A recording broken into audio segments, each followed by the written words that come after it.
need to leave at 6, that's okay, I won't go ish. Sorry. Hard to believe I'm a poet. Okay, so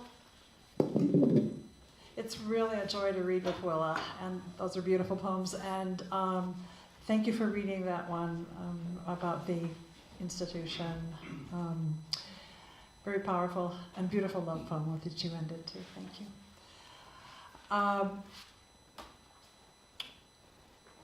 One of the things you mentioned, my husband Ralph, one of the things that Ralph most firmly believed, and we shared this belief, was that poets are responsible for, yes, protesting that which we perceive as wrong, misguided, evil, but also to celebrate that which makes life worth living. And when the Vietnam War was raging, not only did we march, as did probably a number of people in this room, but we also, he was the editor and I was the managing editor of Northwest Review, and we put together a special issue called the Protest and Affirmation Issue. And throughout his life, and I hope in mine as well, that his poems did double work, to protest as well as to affirm. And some of you may know that he died a year ago, October. And both of us lost a good friend last week. And her name was Peg Jeanette, and she was a friend of the family for many, many years. And so I want to celebrate her life and honor her life by reading from a section of a long poem, which is in my last book, Evensong. It's a long poem titled A Gathering, and I'm only going to read part of it, but from this poem I want to lead into some other things that are kind of related to it. And by the way, my books on the back table, these are all older books, but they're really at discount prices right now, so they're all discount prices. So I dedicate this to Peg Jeanette, and it's a section from the longer poem, A Gathering. And it begins with an excerpt, epigraph by the poet and prose writer Linda Hogan. Dora Rouge said, "It happens all our lives." She said that we are cocoons who consume our own bodies, and at death we fly away, transformed and beautiful. Such imminent news, and still the blue jay squawked like any other day, relentlessly. Grape leaves over my head and the new arbor flickered and swayed, morning sun between them, flinging itself at the ground and falling forever short. And the book I was reading held me just enough so at that moment I was not thinking of you. The tiny leaf that landed on my upper sleeve was one more small distraction, or was it the dried half of a maple pip, bright veins the color of rust, and nothing in between? Fallen wing I couldn't identify.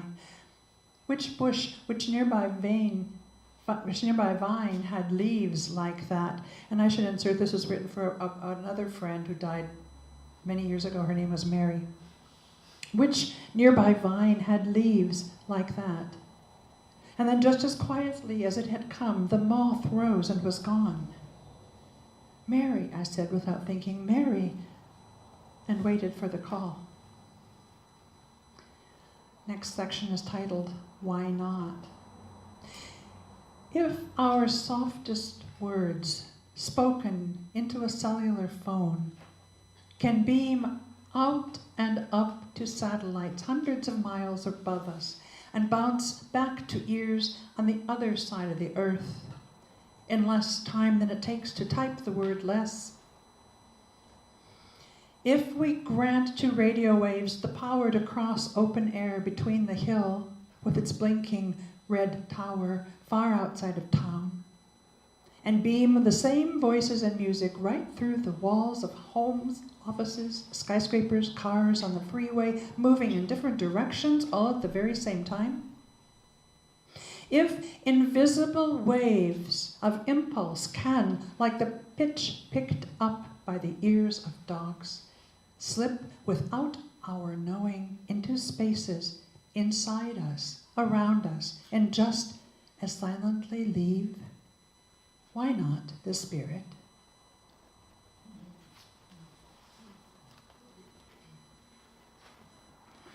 And I'd like to read one of Ralph's poems, a poem of affirmation that appeared in his book, Rainbows of Stone. And he uses the word tern, T-E-R-N, which is an Arctic bird, like a seagull. And he wrote this during one of the various oil spills we've had on our planet in the past several decades. This was the Alaska oil spill. And it begins with an image. It's kind of hard to grasp because of the compression of his imagery. I'm writing a paper right now on the spirituality in his poetry and the highly compressed vision of past and present being conflated, and the language does the same. So we've got this space capsule shape of a globule of oil. This globule of oil on the surface of the water being breathed into the nostrils of a tern.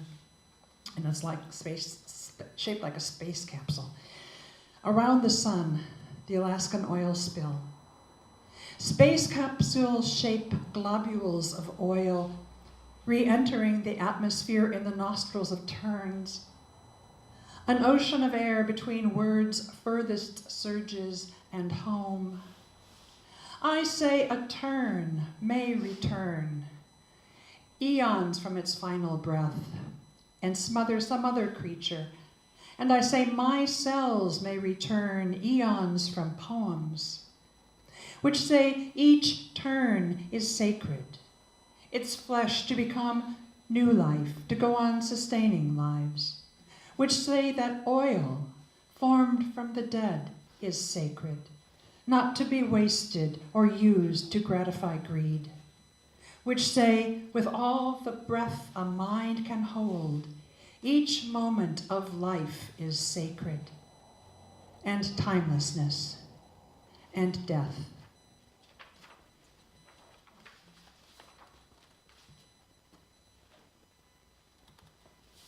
And another one by Ralph, shorter, which I just found.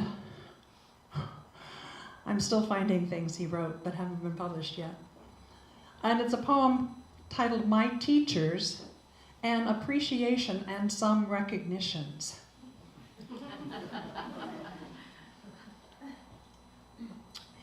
Mind snagged on thorns of literary study, I send my years of teachers the centuries of poetry's roses, which seem to redeem their varicose veins. River Styx slow flow into darkness, and their hands quavery from restraining decades of urges to slap or to caress. Their fingers, so bold with zippers of lovers, are now in eons informing under megatons of sea chalk, with which they will write numbers and letters until both teachers' and learners' lifetimes, banged from erasers, become sun-struck dust. The snow gust sum, that cloudburst poem.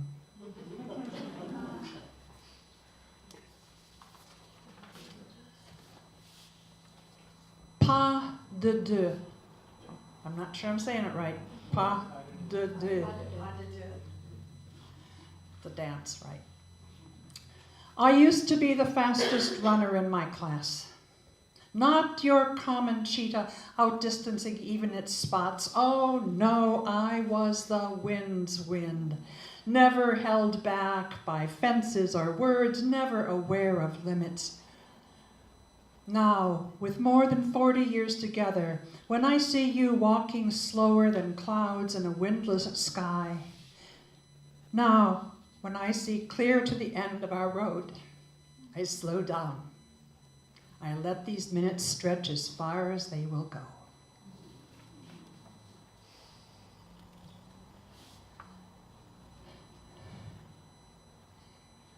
This one was prompted by something I read by the Bengali poet, not sure I'm saying it right, Rabindranath Tagore, and the title is Guests of My Life.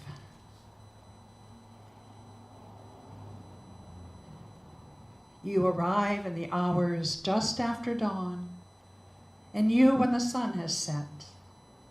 You fill my ears with trilling and chirping, with chipping and warbling, and you, the empty seat at the table, with tears. You bring the gift of laughter into my house, and you, the frenzy of remembering. But one of you, less predictable, you of the mystery beyond knowing, who once shared all my nights and days. When you come, you infuse the breath in my lungs with your own. Words to use with caution. I think that title owes a little bit to William Stafford. But oh, they sounded so good when first I came across them. And so for a time I passed them along. May memories bring you comfort. And then I lost the one with whom I shared 49 years. And then, not long after, I saw the bench along the river where he loved to sit and watch the never-ending constellations of ducks, ducklings, and herons shifting, wild geese gliding in for a landing, and off again they'd go. He'd sit because he couldn't walk much further, and I needed to walk at a faster pace, another 20 minutes or so, because he wanted to take care also of me. Because he took such joy in simply being. No, that first time I went to the river alone and saw him not there, fierce and sudden tears punched and did not stop, until back home, a neighbor with griefs of her own put her arms around me and held me a long, long, silent time. Friends, those memories nearly knocked me right down. Poem ending with an adaptation of a line by William Stafford. Red sun in the morning, but I'm on land, drifting, drifting, and only the nearby owl cries, sailor's warning. If that's what it is and not a call for celebration, my choice, I've been told. And yes, so many daily wonders to choose from, to walk to the rocky edge of the sea to greet the dawn, to walk the narrow, packed dirt road through a jungle just now waking, a chorus of birds, to be able to walk at all, to snorkel, to be right here where I'm working hard at being alert, to letting myself fully accept each and every invitation. But call to me as it will, the world receives not my full attention. My mind wanders from one undone task to another. Guilt nibbles the edges of joy that used to be mine. All the while, I'm putting on walking shoes, never expecting in the stillness rising from the very depths of my being, where my beloved, my anchor resides, these words, gentle as he was and firm. You're doing just what you should. The whole wide world pours in. The whole wide world pours in. A couple more. Next one's titled Blue Morpho, and Calyx just took this one. Yay, Calyx. Blue Morpho, as you might know, is a great big tropical butterfly which is as blue as Nancy's shirt. Nancy on the corner over here. blue morpho. As when, moments before your eyes closed that one last time, you opened them wide. Your face, the face of the morning sky, when the sun at last crests the far eastern edge of the world, as when I asked, "What do you see?" And your voice was luminous, yearning, sanctuary, sanctuary. Something just beyond the blank, pale green hospital wall. And then, "Birds," you whispered, "birds." As when I asked if you wanted to go there. As when you nodded. As when I said, "Okay, it's okay, you can go." As when you sighed and turned to smile, and we kissed 3 times, sweet flutters of butterfly wings. Just yesterday, here in Akumal, where for the first time in oh so many adventures I'm here without you, I never dreamed at the dive shop to find a pair of bark-mottled, gray-brown wings, unremarkable, but for their size, big as my palm. Frantically scanning top to bottom the whole big plate glass window, holding them back from the blazing green jungle beyond. Not thinking of you at all right then, I cupped those wings closed in my hands and gently, firmly, with thumb and index finger, kept them closed and rushed them out the open door where, oh, they were blue, pulsing, shimmering, open, blue, iridescent splash of sky returning to sky. Goodbye, goodbye, you beauty, my love. I'm here, you're there, for now. And one more about Ralph, and then I'm going to close with something else, a little bit different but related. This one's titled Magic.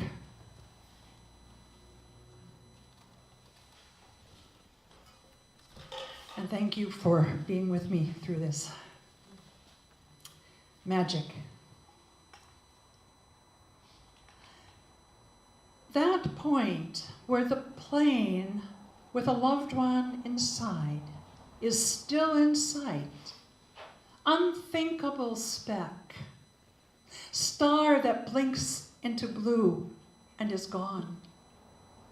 Just that high, the frigate bird coasts over sea and sky, and on endless thermals, landing only to nest. Magic, you said, the first time we saw it, our private word for such unexpected wonder. No matter that when we looked the bird up in a book, we found its habits indelicate. No, that first moment of seeing endures. A burst of beauty that blessed our day. And so it was a year ago this month, with the Earth's axis tilted and me off balance. Souled, emptied, our souls retreat at the beach, and you, less than a month, become ash.